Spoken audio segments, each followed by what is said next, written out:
then what I'm saying is we can simply be avoiding unnecessary taxation. Hello and welcome to the Durham Talents channel, where we are digging up buried talents with the infinite banking concept as described and conceived in R. Nelson Nash's book, Becoming Your Own Banker. My name is Jesse Durham, and today we will be discussing the infinite banking concept, graduation, and the death benefit. Now, when I use the term graduation, what I'm referring to is someone's passing. I like to view that as it's been taught to me as a graduation from this course into the next course. So let's start by discussing whole life insurance done right, meaning a properly structured policy with a mutual company that pays a dividend. So a whole life policy, what it is and does, is a permanent entity, a permanent contract, wherein we would pay premiums to the mutual life insurance company to offset risk in exchange for a death benefit, which would ultimately be a tax-free transfer of wealth to our heirs or beneficiaries. Now, on its surface, I would just like to simply point out that whole life insurance done right is, in my way, perhaps the most loving thing that can be done to prepare for one's graduation, both because of the planning and the thinking that can lead up to that, which I believe is in line with how Nash encouraged us to think and act generationally. So not just the policy and the death benefit itself, but the thinking that can lead up to one deciding to provide a death benefit.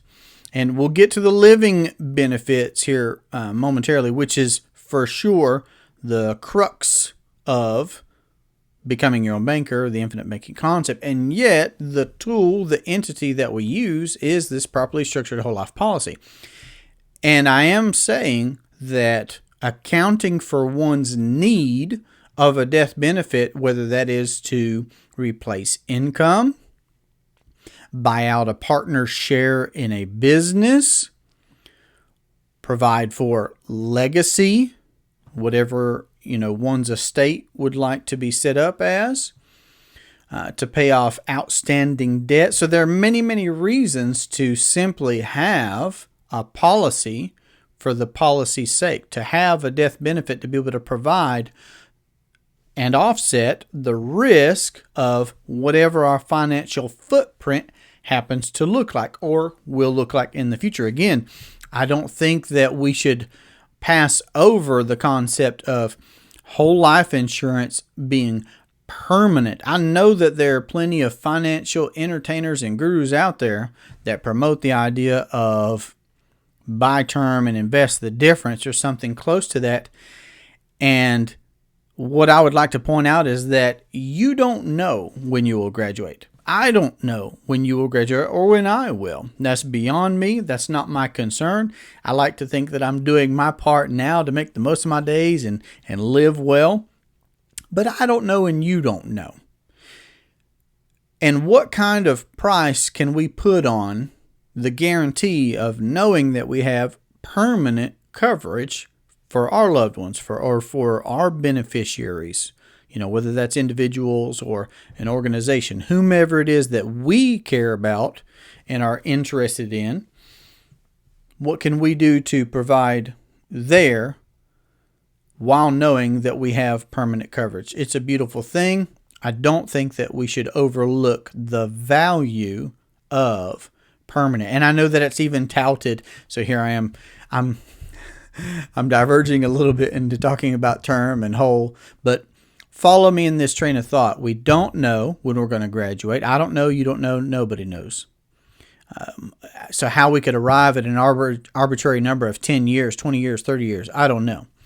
So I know even that it's commonly touted that you could get term insurance for a fraction of what's paid for whole insurance. I've heard the number 5 times. Okay, assuming that were true, which it may be and it may not be, a policy is going to be structured, a whole life policy, the way we do and the way that Nash promoted for a high cash value. It may be and it may not be 5 times what you would pay as an individual. for term insurance, but they are two completely different products. Again, let me reemphasize the value of owning permanent life insurance. It's called whole life insurance because it gives you that coverage, that protection for your whole life. That's not to be understated, not by me. It's very, very valuable to me. Now, in regards to the 5 times, you'd pay 5 times for whole instead of term. What kind of value would you put on that? Could you pin that down to $1?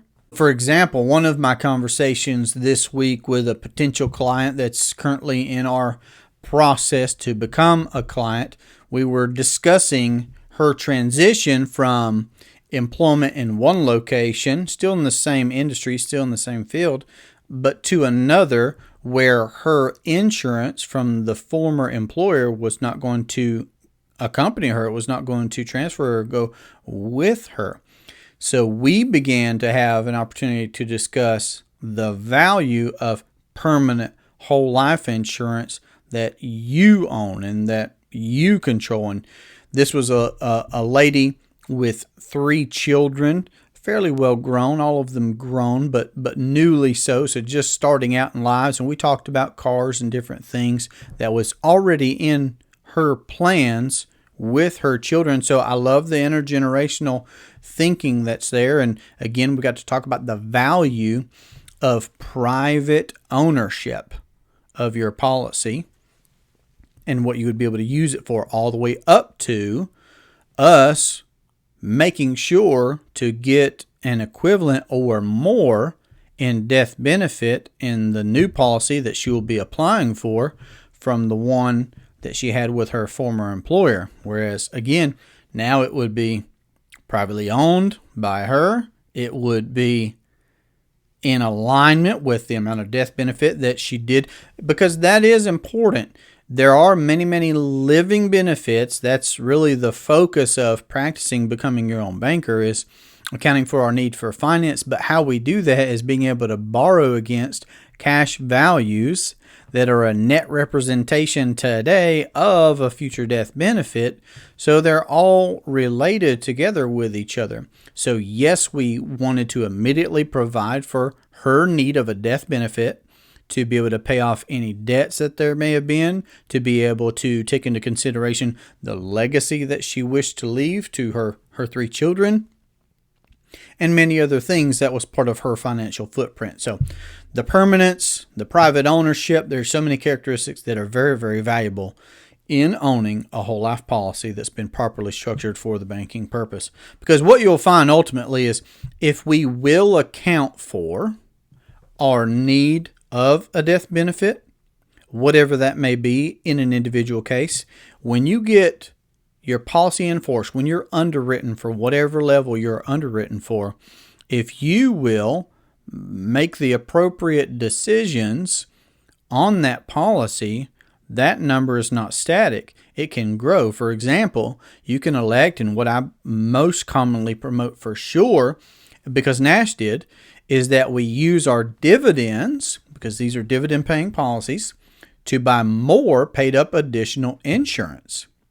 So for example, right off the top of my head, I don't know the numbers, but I remember that the premium that I paid for one of mine and my wife's policies this past year took place over the course of the year, and we received a report recently of what the dividend was projected to be, and the amount that the dividend was projected to be, and the corresponding amount of additional death benefit that it would buy, was a growth between those numbers of over 5x, over 5 times the amount that the dividend was bought us in additional paid up insurance.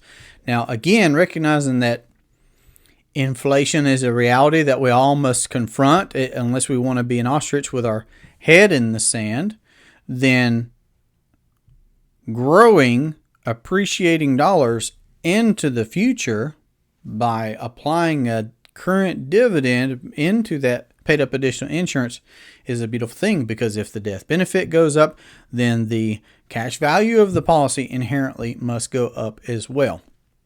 Now, when I discuss death benefit, because I know that there are many out there who just shudder at the very thought of having a conversation about a loved one's, or let alone their own graduation. It's not something that we really gravitate towards, but I would say that it's better to have those kinds of conversations now, while there is no exigent circumstance around us, than while we're actually in that moment. Preparation, planning, forethought, again, everything that Nelson embodied by saying that we should be thinking long range, that we should be thinking and acting intergenerationally. It's just so important. And an analogy that I like to use a lot of times, I think it relates well because Nash was a forester by trade for so many years, is thinking of a tree and the idea of planting a tree. Today, I and my wife enjoy several trees that we've planted on property here that we have in North Carolina. Trees that we've planted, let's say up to around 13 years ago. And now we've literally been able to see our own boys climbing in the fastest growing of those trees, certain mulberry trees, climbing those trees, eating berries out of those trees. They're prolific, they're fast growing. But these other trees, there are many that have grown much, much slower. So the idea of planting a tree, not knowing if you personally will be able to enjoy the shade or the fruit of that tree, that's just a beautiful concept. The idea of thinking of others, planning for others. I don't know if there's a more loving thing, whether that's planting a tree or whether that's getting a policy for yourself. Yes, so that you can use it in the here and now for your need for finance and practice the infinite banking concept to the fullest, but with that long range mentality of setting up intergenerational planning and thinking. And one thing that should be said about, and you'll notice this, if when you get your first policy, if you're vetting this idea and you're still in the process, or you're in the process of becoming a client, when we get to talking about death benefit and amount, one point that I like to make is how buying net worth is more easily done than building net worth. I mean, if we just took, for example, $500,000 of a death benefit, for example, what would it take us to be able to build that particular amount today versus paying a premium where in the first day, as soon as that policy is in force, you are guaranteed that death benefit, tax-free also. So the idea of being able to buy your way to a certain amount of network, and if you strategically build out a system of policies, like Nash encouraged us to think of this as building, it's not just one policy he said he was talking about, a system instead. You can systematically be buying a greater and a greater net worth, which is beautiful because of the scale of being able to use the cash values today can grow your capital, obviously, but with all the guarantees of growth and eventually that culminating in a death benefit, which is a tax-free transfer of wealth. It's just a beautiful way to be able to improve your net worth by buying it instead of just building it. I'm not trying to discourage anybody from building their net worth. Keep doing whatever it is that you're already doing. But what you will see is that, and Nash said that as well, it's like be in the business of whatever it is you're doing. If you're an employee at a job, or you're pursuing a career, or you run a small business or a big business, or you're a professional investor, it doesn't matter what it is that you're doing. Be in the second business of financing that. But ultimately, as we look long range and we see how a policy or a system of policies begins to account for our need for finance in our entire financial footprint, we will systematically buy more net worth into the future for ourselves while building our net worth with whatever it is that we do professionally or full-time. Now, indulge me to read a couple of references, some that are in Nash's book when he was talking about these subjects, and some that I've contributed myself. Proverbs 13:22, a good man leaveth an inheritance to his children's children. And then Proverbs 27, verse 23 and 24, be thou diligent to know the state of thy flocks, and look well to thy herds. For riches are not forever, and doth the crown endure to every generation? I like how that ends with a question. Nelson also would many times answer a question with a question. He would say that that is biblical, and here we see these questions. They're good questions and good points. I love here, and again, I personally enjoy referencing Scripture to see how that can connect with things in life in general, because that's a lens that I use is Scripture for what I do, how I lead my life. But Nash was open enough to be able to share certain scriptures as well that obviously impacted him when addressing particular subjects in practicing the infinite banking concept, and I love that. So these verses from Proverbs, leaving an inheritance to your children's children, I think that's very, very relevant with this particular discussion on death benefit and thinking long range. Looking well to the state of your flocks, your herds, for the riches are not forever. We've seen plenty of examples where someone does well with money, and then the future generation, whether it's from a lack of education, practice, involvement, who knows? But it's just not the case that it always goes from generation to generation, the crown or the riches. So I love the infinite banking concept for what it can do for me, but also the opportunity that it allows me and my wife to be able to instruct our two sons and our daughters. Our oldest, he's already at the point, our two sons, actually both of them, of saying becoming your own banker and talking at their level about the subject is terribly interesting. So I think those are great scriptures to be able to consider. They're right in alignment with what Nash teaches and instructs in his book, to think long range, to act and plan intergenerationally. And let me ask a question right here. Brainstorm, mastermind this thought out with me. What if you had a policy or a system of policies where the death benefit would pass tax-free to your heirs or your beneficiaries? What if then, and I'm not even discussing the actual practice of the infinite banking concept, but what if future generations simply adopted the idea of paying high premiums into high cash value whole life policies with mutual companies that pay a dividend? I'm just talking about taking a death benefit and paying future premiums in future policies. What does that look like? Well, the death benefit passes to beneficiaries tax-free.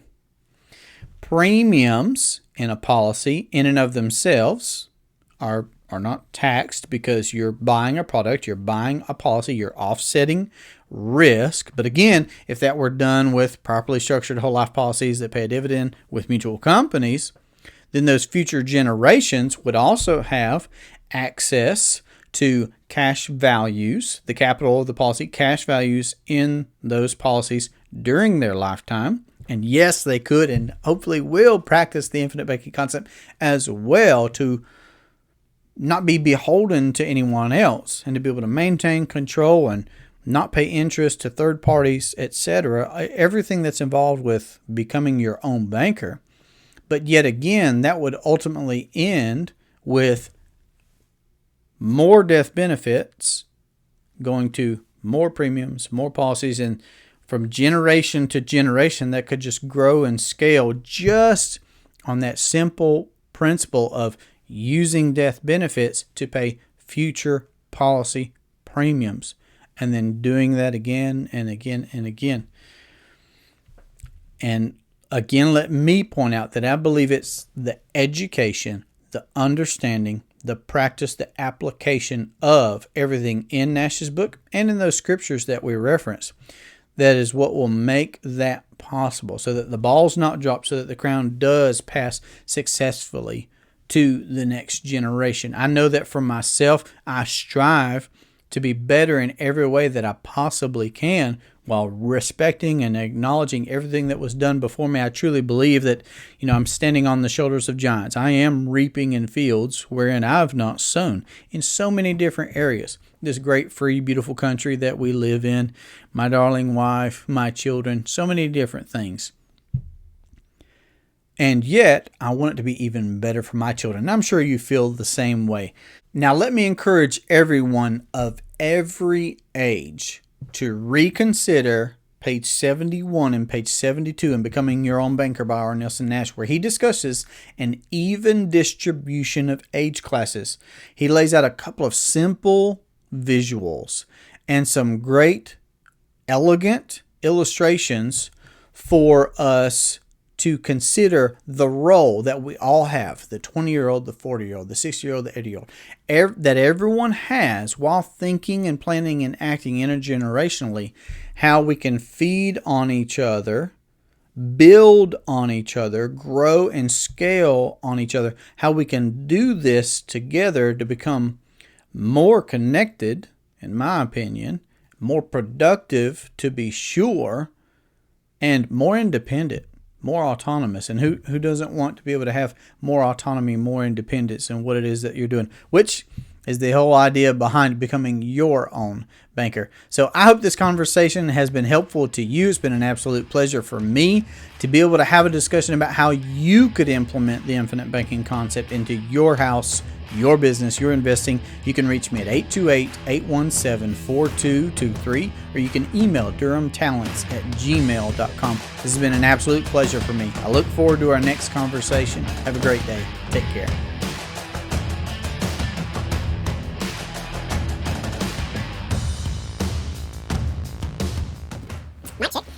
Whoa. Man, don't you just hate it when you lose your train of thought?